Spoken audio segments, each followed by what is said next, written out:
कहानी की शुरुआत में हमें मॉरिस नाम के आदमी को दिखाया जाता है। मॉरिस हमेशा बैंक लूट कर भाग जाया करता था, इसीलिए इस बार उसे एक ऐसे जेल में डाला जा रहा था जहां से निकल पाना ना के बराबर है। उस जेल की सिक्योरिटी काफी ज्यादा टाइट थी और अगर कोई यहां से निकल भी जाता तो उसका आजाद हो जाना या फिर भाग जाना उसके जान के लिए काफी खतरा साबित हो सकता था, क्योंकि इस जेल को एक आइलैंड पर बनाया गया था जिसके चारों तरफ सिर्फ पानी ही पानी नजर आते थे। जेल में आते ही मॉरिस के पूरे बॉडी को चेक करके उसे यूनिफॉर्म दिया गया। यहाँ पर सब कुछ बहुत ही डिसिप्लिन, कैदियों को अपनी मर्जी से चलने तक कोई इजाजत नहीं थी। सभी लोग सुबह के घंटी बजने से उठकर यूनिफॉर्म पहने बाहर निकल आते थे और लाइन में लगकर अपना ब्रेकफास्ट लेते थे। इस जेल में आते ही मॉर्टन नाम का आदमी मॉरिस से कहने लगा कि तुम्हारा अल्काट्राज में स्वागत है। दरअसल इस जेल का ही अल्काट्राज नाम था। खाने के टेबल पर लिटमस नाम का एक आदमी मॉरिस से उसका खाना मांगता है। मॉरिस उसे अपना खाना दे भी देता है, लेकिन तभी वो टेबल के नीचे देखने लग गया कि यह आदमी चुपके से यहाँ एक चूहा पाला हुआ था जिसे रोज उसे खाना खिलाता था। थोड़ी देर के बाद वार्डन मॉरिस को बुलाया, जो वो उसे बताता है कि मैंने तुम्हारी कई कहानियां सुनी है। तुम हर जेल को तोड़कर भाग जाते हो, लेकिन इस जेल को तोड़कर भाग नहीं सकते, क्योंकि यहाँ की जितनी टाइट सिक्योरिटी तुम्हें दिख रही है उसे चकमा देकर अगर तुम यहाँ से निकल भी गए तो चारों तरफ तुम्हें पानी के अलावा कुछ भी नहीं मिलेगा। कि तभी इन्हीं बातों के दौरान मॉरिस चुपके से एक नेल कटर चुरा लेता है। मॉरिस यहाँ पर वार्डन के सामने वो ऐसा बिहेव कर रहा था कि जैसे वो कितना मासूम है और वो यहाँ से भागने का तो वो सोच भी नहीं रहा होगा। इसीलिए वार्डन उसे लेकर एकदम फिक्र हो जाता है। नेल कटर के साथ मॉरिस अपने सेल में वापस आ जाता है और अपने बाइबल के अंदर उस नेल कटर को छुपा देता है। मॉरिस को लग रहा था कि वो उस नेल कटर से जेल में होल करके भाग जाएगा। सुबह के टाइम में काम के दौरान सारे कैदी जब नहा रहे थे तो वुल्फ नाम का कैदी दोबारा से मॉरिस को तंग करने लग गया, जो पहले भी कई बार उसे तंग कर चुका था। मॉरिस ने पहले उसके साथ शराफ्त से पेश आया, लेकिन अब वो उसका असलियत दिखाते हुए उसकी खूब पिटाई करता है, जिसकी वजह से बेचारा वुल्फ की दादागिरी वहीं पर झड़ जाती है। यहाँ के सारे लोग मॉरिस से और भी ज्यादा डरने लग गए थे, क्योंकि अब तक सभी कैदी वुल्फ से डरते आए थे और अब क्योंकि मॉरिस ने वुल्फ को ही मार दिया था तो इसका साफ मतलब था मॉरिस कितना खतरनाक आदमी रह चुका होगा। यहाँ पर मॉरिस को जेल के लाइब्रेरी के अंदर काम दिया जाता है। यहाँ पर उसकी मुलाकात इंग्लिश नाम के एक आदमी से हुआ, जो जिसकी उम्र 40 थी, जो पिछले 20 साल से इसी जेल के अंदर कैद पड़ा है, यानी उसने अपनी आधी जिंदगी इसी जेल में गुजार डाली है। काम खत्म होने के बाद मॉरिस यहाँ एक और कैदी से मिला जिसे पेंटिंग करने की काफी ज्यादा ही शौक थी। वो अपने ही पेंटिंग बना रहा था और उसने अपने शर्ट के ऊपर एक फुल बनाया हुआ था। मॉरिस पूछता है कि तुम्हारी शर्ट पर तो कोई फुल नहीं। तब पेंटर कैदी कहने लगा कि यह फुल मेरी खुशियों को जाहिर कर रहा है, जो मेरे दिलों में बसा हुआ है। यह सुनने के बाद मॉरिस इंग्लिश के पास जाता है। वो उससे पूछने लग गया कि क्या हम इस जेल से भाग सकते हैं, क्या आप मेरी इसमें हेल्प करने की कोशिश करेंगे। उसकी ऐसी बात को सुन इंग्लिश हंसने लग जाता है, कहने लगा कि यह जेल नहीं बल्कि एक कब्र है और यहाँ से निकलने के लिए हमें पहले मरना ही पड़ेगा। वो उसे समझाता है कि मान लो कि अगर तुम इस बड़ी सी दीवार को भी पार कर लेते हो और यहाँ के सारे सिक्योरिटी कैमरास के साथ साथ सारे रेंजर्स को भी चकमा दे देते हो तो भी भाग कर कहाँ जाओगे, उस ठंडे बर्फीले पानी जिसमें जाते ही तुम्हारी मौत हो जाएगी। बेहतर यही है कि चुपचाप इस जेल में अपनी जिंदगी गुजारो, कम से कम यहाँ तुम जिंदा तो रहोगे। खैर, अगले सीन में मॉरिस को बताया जाता है कि उसे अब लाइब्रेरी के बजाय कारपेंटर शॉप में जॉब मिल रही थी और हर घंटे की उसे 50 सेंट भी दिए जाने थे। पैसों के लिए नहीं, बल्कि मॉरिस यह सोचकर हाँ भर देता है कि वहाँ जरूर उसे कुछ ऐसी चीजें मिल जाएंगी जो जेल से भागने में उसकी मदद करेंगे। मॉरिस यहाँ पर हर एक कैदी जिस पर विश्वास करना था उन्हें पता लगा लिया था कि कौन विश्वास के लायक है। उसे लिटमस भी विश्वास करने लायक कैदी लगा था। मॉरिस लिटमस से इस जेल से भाग निकलने का तरीका पूछता है तो लिटमस बताता है कि हर कमरे में एयर वेंट है और उसी एयर वेंट के जरिए ऊपर छत पर जाया जा सकता है और वहाँ से जंप करके इस जेल से आराम से भागा जा सकता है। अभी यह सब इस मुद्दे पर बात ही कर रहे थे कि एकदम से वुल्फ मॉरिस पर अटैक करने के लिए पीछे से आ जाता है, जो अपनी बेइज्जती का बदला लेना चाहता था। मॉरिस अपना कोट उतारकर उसके हाथों में लपेटते हुए वुल्फ को नीचे गिरा देता है। यह सब वॉच टावर में खड़े हुए गार्ड्स देख लेते हैं और ऊपर से ही शूट करते हुए इन्हें रोक लेते हैं। इनके बीच लड़ाई के बदले इन्हें टॉर्चर सेल में रहने की सजा दी जाती है।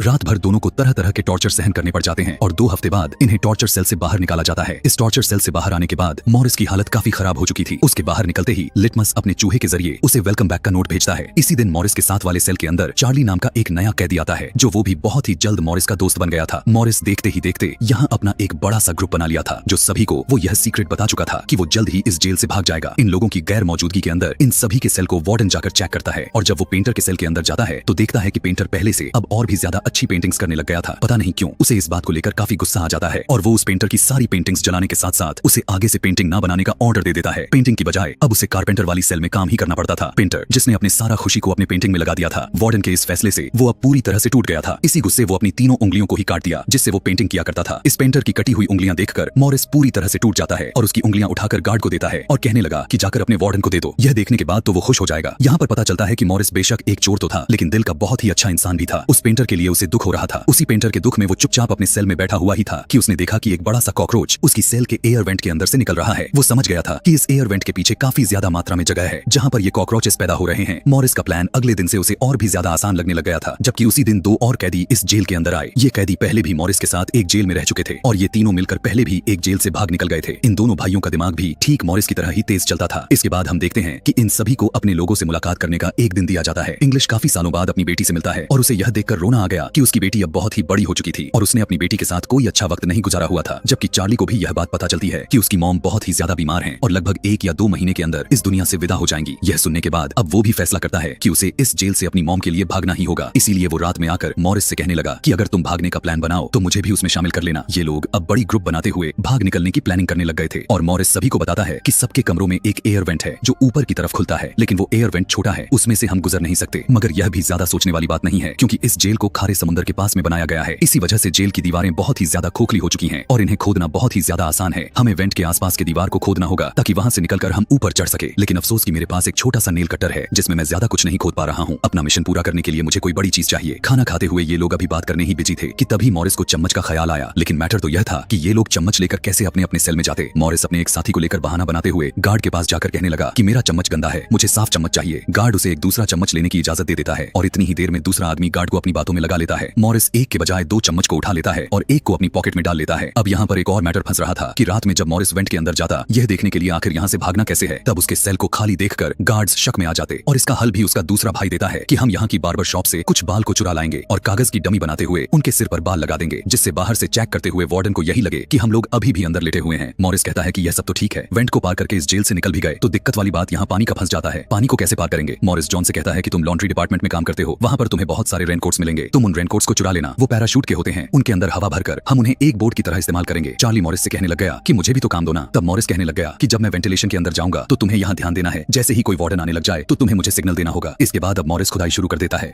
लेकिन मॉरिस को इस खुदाई के दौरान वेल्डिंग करने के लिए भी कुछ चाहिए था। मॉरिस लिटमस के पास जाता है और कहने लगा कि आपके पास जितनी भी माचिस हैं आप प्लीज वो मुझे दे दें, इसके बदले मैं रोज अपने हिस्से का खाना आपके चूहे को देता रहूंगा। लिटमस, जिसे चूहा बहुत ही ज्यादा प्यारा था, चूहे के लिए वो मॉरिस का बात मान जाता है। इस माचिस को जलाकर वो चम्मच और नील कटर की मदद से एक नुकीला औजार भी बना लेता है, जिससे अब उसकी खुदाई का काम आसान और तेजी के साथ हो रहा था। इस दौरान चार्ली उसका पहरा दे रहा था, लेकिन तभी अचानक से उसकी आंख लग जाती है और तभी वार्डन चेकिंग के लिए आ जाता है। इंग्लिश भी, क्योंकि मॉरिस का सारा प्लान जान चुका था। वो जल्दी से खड़ा होकर वार्डन को रोक लेता है और उससे बात करने लग जाता है और उनकी बातें सुनकर चार्ली की आंख खुल जाती है और चार्ली फौरन मॉरिस को सिग्नल दे देता है। उसकी सिग्नल आते ही मॉरिस अपना काम को बंद करते हुए अपने खुदाई के आगे अपना सामान को रखकर बेड पर लेट जाता है, जिससे वार्डन को कुछ भी गलत नहीं लगता, लेकिन उसे यहाँ से कुछ जलने की स्मेल आ जाती है। मॉरिस बहुत ही कॉन्फिडेंस से उसकी बात को खुशी में बदल देता है कि आपके होते हुए आखिर यहाँ कौन स्मोकिंग कर सकता है। दिखाया जाता है कि मॉरिस यहाँ पर इतनी तो खुदाई कर ली थी कि वो यहाँ से अब बाहर निकल सकता था, लेकिन अब एक और नया दिक्कत खड़ी हो जाती है कि यहाँ पर जो जाले लगी हुई थी उससे स्क्रूज के जरिए कसा गया था और इन सभी स्क्रूज को खोलने के लिए कोई स्क्रू ड्राइवर या फिर कोई नुकीली चीज चाहिए थी, जिसे वो ठीक अगले ही दिन अपने काम की जगह से चुरा भी लिया था, लेकिन इसे यहाँ से लेकर जाना मुश्किल था। जब वो यहाँ से निकलने लग गया तो मेटल डिटेक्टर पर उसका वो औजार शो हो गया। गार्ड ने उसे रोक लिए और उसके हाथ से उस औजार को ले लिया। सबको डर लगा कि मॉरिस अब पकड़ा जाएगा, लेकिन मॉरिस कहीं ज्यादा चालाक निकला। जो औजार उसने पकड़ा हुआ था वो तो उसे बैकअप के लिए लेकर आया हुआ था ताकि गार्ड्स को डिस्ट्रैक्ट कर सके, क्योंकि असली औजार तो उसने अपने जूतों में छुपाया हुआ था। इस मेटल के औजार से वो रात होते ही उस जाले को काट लेता है और वेंट के अंदर जाने का अपना रास्ता खोल लिया था। लेकिन दिक्कत वाली बात तो यह था कि अगर वो अभी के टाइम में वेंट के अंदर जाता तो गार्ड्स को यह सेल खाली मिलता और वार्डन को उनके प्लान के बारे में पता चल जाता। अंदर जाने से पहले इन्हें एक डमी सर चाहिए था, जिसके लिए पहले लाइब्रेरी से किताबें चुराते हैं, उन्हें गिला कर करके एक नकली सर तैयार करते हैं और इसके बाद पेंटर के पेंट चुराकर उस डमी सर को पेंट कर देते हैं और फिर एक ग्लू के जरिए वो बाल जो ये लोग बार्बर की शॉप से चुरा कर लाए हुए थे उसे सर पर लगा देते हैं। इस डमी सर के साथ साथ मॉरिस ने एक डमी दीवार भी बनाई हुई थी जो बिल्कुल असली दीवार जैसे दिख रही थी। यह कार्डबोर्ड की दीवार उसने इसलिए बनाई हुई थी ताकि किसी को भी इस जगह को देखकर शक न हो कि इसके पीछे खुदाई की गई है। आखिर में सारी तैयारी पूरी होने के बाद रात में मॉरिस डमी सर को अपनी जगह पर रखते हुए उस वेंट के अंदर चला जाता है। वेंट के अंदर जाने पर उसे बहुत सारे पाइप दिखे थे जिनके ऊपर चढ़ते हुए वो सेकंड फ्लोर तक पहुंच गया था, लेकिन अभी भी बाहर जाने की जगह पर कुछ ग्रिल्स लगी हुई थी जिन्हें तोड़ना और उन तक पहुंचना नामुमकिन था। नीचे दिखाया जाता है कि वार्डन के चेकिंग की बारी आ जाती है। वो जब करीब से गुजरने ही वाला था तो चार्ली मॉरिस को सिग्नल्स पर सिग्नल्स भेजना शुरू कर देता है, पर ना जाने मॉरिस को उसके भेजे हुए सिग्नल्स का पता चला भी था या नहीं। वार्डन जब मॉरिस के रूम के बाहर से गुजरते हैं तो उन्हें मॉरिस के बालों पर शक होने लग गया था और जैसे ही मॉरिस के बालों पर हाथ लगाते हैं तो मॉरिस बोल उठा कि बात क्या है सर, आपको मेरे बाल बहुत ही अच्छे लग रहे। चार्ली की सांस में सांस आई हुई थी कि मॉरिस टाइम पर अपने सेल में आकर लेट गया हुआ था। खैर अगले दिन मॉरिस अपने ग्रुप में खुशखबरी देता है कि मुझे यहाँ से बाहर जाने का रास्ता तो मिल गया है, लेकिन उस रास्ते को ग्रिल्स से बंद किया गया है। मैं अकेला उस तक पहुंच नहीं सकता। उन ग्रिल्स तक पहुंचने के लिए मुझे एक और साथी की जरूरत पड़ने वाली है। जॉन कहने लग गया कि मैंने भी अपना वेंट पूरी तरह से तैयार यानी खोद लिया है। रात को मैं भी वहां आ जाऊंगा और दोनों मिलकर उस चाल को देख लेंगे। रात होते ही दोनों वेंट के रास्ते से होता हुआ उस वेंट के पास आ जाते हैं और इन्हें पता चलता है कि वो ग्रिल सिर्फ रखी ही नहीं गई थी बल्कि उन्हें तो वहां पर वेल्ड किया गया था और तोड़ना बिल्कुल भी आसान नहीं था। उन्हें तोड़ने के लिए एक चेनसॉ की जरूरत लगने वाली थी। अगले दिन म्यूजिक क्लास में मॉरिस की नजर एक छोटे से पंखे के ऊपर पड़ती है, जिसे देखकर मॉरिस को एक आइडिया आता है कि वो इस पंखे के जरिए चेनसॉ बना सकता है। इसीलिए वो चार्ली से कहता है कि तुम इस पंखे को अपने म्यूजिक बॉक्स में छुपा लेना। गार्ड्स के चेक करने पर भी उन्हें इंस्ट्रूमेंट्स बॉक्स के अंदर कुछ नजर नहीं आता और ऐसे काम करने के लिए मॉरिस के हाथ एक और हथियार लग जाती है। पंखे को ड्रिल मशीन में बदलने के बाद मॉरिस और जॉन दोनों मिलकर उस रॉड को काटने के लिए जाते हैं। जॉन मॉरिस को अपने कंधे पर बैठाया और मॉरिस उस रॉड को काटता है। चेनसॉ की आवाज को सुनकर गार्ड्स को भी शक होने लग गया। वो भी ऊपर चेक करने के लिए जाते हैं और इतने में ही ड्रिल मशीन की आवाज बंद हो जाती है, क्योंकि मॉरिस पहली रॉड काटने में कामयाब हो गया था और बस उसी के जरिए ये लोग यहाँ से निकल सकते थे। आवाज के बंद होने की वजह से गार्ड भी चेकिंग को नजरअंदाज करते हुए आगे बढ़ जाता है।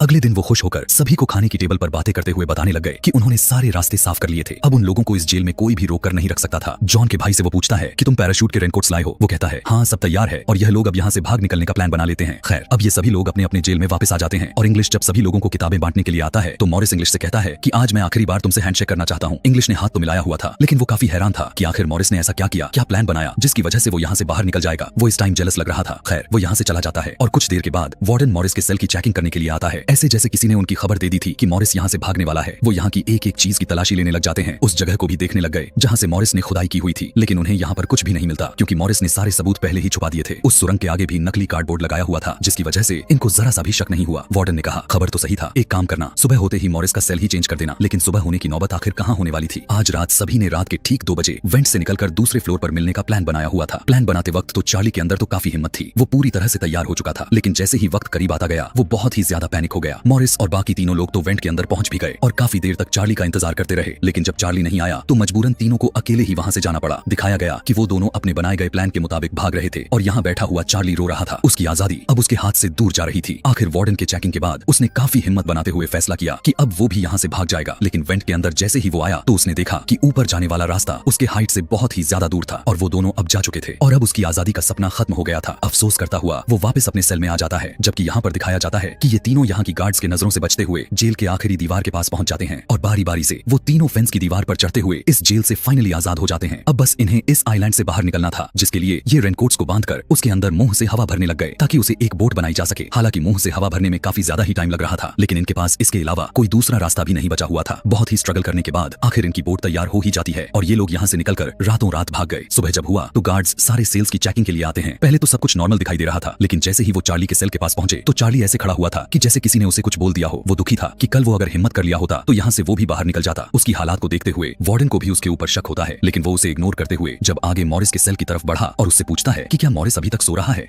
उसके पूछने पर भी मॉरिस उसकी बातों का कोई जवाब नहीं दे रहा था। तब गार्ड को गलत लगने लग जाता है। जैसे ही वो दरवाजा खोलकर अंदर गए तो उन्हें वहां पर बस मॉरिस की डमी मिलती है और इन्हें यह पता चल जाता है कि मॉरिस उनकी आंखों में धूल झोंककर इस जेल से भाग चुका है। पूरे जेल के अंदर अलार्म बज उठे। उन्हें पूरे जेल में ढूंढा जाता है, लेकिन जब ये लोग पूरे जेल में भी नहीं मिलते तो समुद्र के अंदर भी उन तीनों को तलाश किया जाता है, लेकिन वो तीनों वहां पर भी नहीं मिलते। यहाँ का वार्डन, जिसकी नाक बहुत ऊंची थी कि कोई भी कभी उसकी नजरों से बचकर नहीं गया हुआ था, अब उसकी सारी इज्जत मिट्टी में मिल चुकी थी। इवन अथॉरिटीज उसे बुरा भला कहने लग चुकी थी कि कैसे 3 कैदी उसकी नजरों से बचकर भाग निकले। उसके पास अब कोई जवाब ही नहीं बचा हुआ था। वो अब अपने आदमियों से कहता है कि सभी न्यूज़पेपर में यह बात फैला दो कि जिन तीनों कैदियों ने भागने की कोशिश की थी उन्हें हम लोगों ने पकड़ लिया है। वो समुद्र के ठंडे पानी में पार न कर पाने की वजह से मारे गए हैं। चाहे जो कुछ भी हो, यह बाहर लीक नहीं होनी चाहिए कि इस जेल से कोई भाग भी सकता है, नहीं तो हमारे जेल की रेपुटेशन गिर जाएगी। वो अपने लोगों से यह भी कहता है कि ऐसा तो हो ही नहीं सकता और मानने वाली तो बात भी नहीं है कि वो इतने ठंडे समुद्र को पार करके निकल जाए। जरूर वो समुद्र के अंदर मर गए होंगे और हमें उनकी लाशें नहीं मिल रही। यह उसने पता नहीं अपने दिल को या फिर अपने लोगों को बहलाने के लिए कहा हुआ था। अंदर ही अंदर वो भी जान चुका था कि मॉरिस सच में बच निकला होगा। खैर, उसकी यह सारी सियासतें भी काम नहीं आती। अथॉरिटीज को उसकी बातों पर यकीन नहीं हो रहा था और आखिर में अल्काट्राज को बंद कर दिया जाता है, यह कहते हुए कि इतना खर्च करके इतनी दूर जेल बनाने की जरूरत ही क्या है, जब अल्काट्राज भी एक आम जेल की तरह ही जेल है जो यहाँ से भी कैदी भागकर निकल जा रहे हैं। इस तरह अल्काट्राज जेल हमेशा के लिए बंद हो जाती है और उस जेल के बंद होते ही यह सच्ची घटनाओं पर आधारित मूवी भी यहीं पर खत्म हो जाती है। ऐसे ही और भी मूवी एक्सप्लेनेशन वीडियोस देखने के लिए कमेंट में नेक्स्ट मूवी लिखना ना भूलें। Thanks for watching.